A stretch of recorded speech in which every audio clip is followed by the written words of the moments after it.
सप्तलोकों की यात्रा, स्वर्ग, बैकुंठ और कैलाश का रहस्य। क्या आपने कभी सोचा है कि जब हम लोक की बात करते हैं तो वास्तव में ये स्थान कहाँ है? क्या स्वर्ग, बैकुंठ और कैलाश सिर्फ धार्मिक कल्पनाएं हैं या फिर किसी अदृश्य डायमेंशंस की सच्चाई?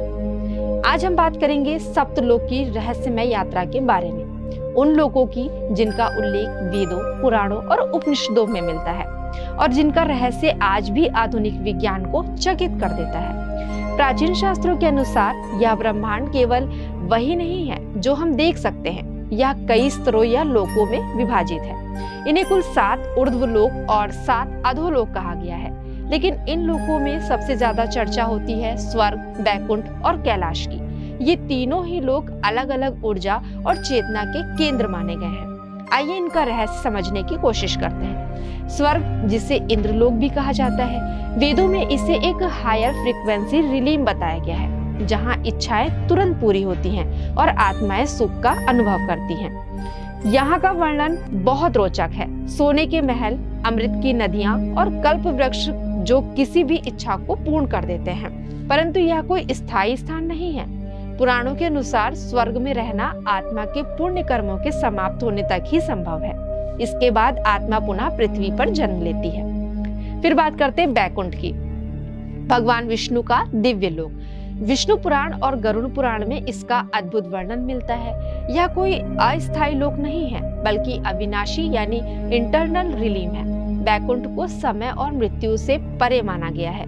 यहाँ न जन्म है न मरण, जिसमें शांति, आनंद और शक्ति का असीम प्रभाव। अब बात करते हैं कैलाश की, जो भगवान शिव का निवास स्थान माना जाता है।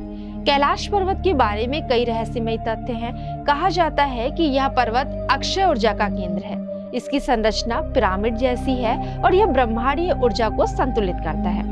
वैज्ञानिकों ने पाया है कि कैलाश पर्वत के आसपास कंपास की दिशा गड़बड़ा जाती है। कुछ यात्री दावा करते हैं कि वहां समय धीमा हो जाता है। क्या यह संकेत नहीं है कि कैलाश किसी पोर्टल या गेटवे की तरह कार्य करता है?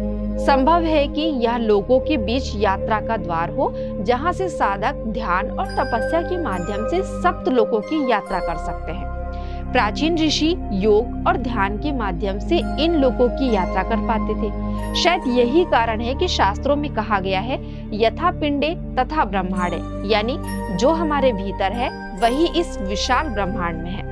तो क्या ये लोग सिर्फ आस्था की बातें हैं या फिर विज्ञान के उस रहस्य का हिस्सा जिन्हें हम अभी समझ नहीं पाए? शायद सच्चाई इन दोनों के बीच कहीं है। तो दोस्तों, कैसा लगा आपको आज का एपिसोड? अगर पसंद आया हो तो हमें कमेंट करके कमेंट सेक्शन में जरूर बताइएगा। मिलते अपने नेक्स्ट एपिसोड में ऐसे ही कुछ अद्भुत व रोचक विषय के साथ। तब तक के लिए मैं आप सभी से आज्ञा चाहती हूँ। धन्यवाद।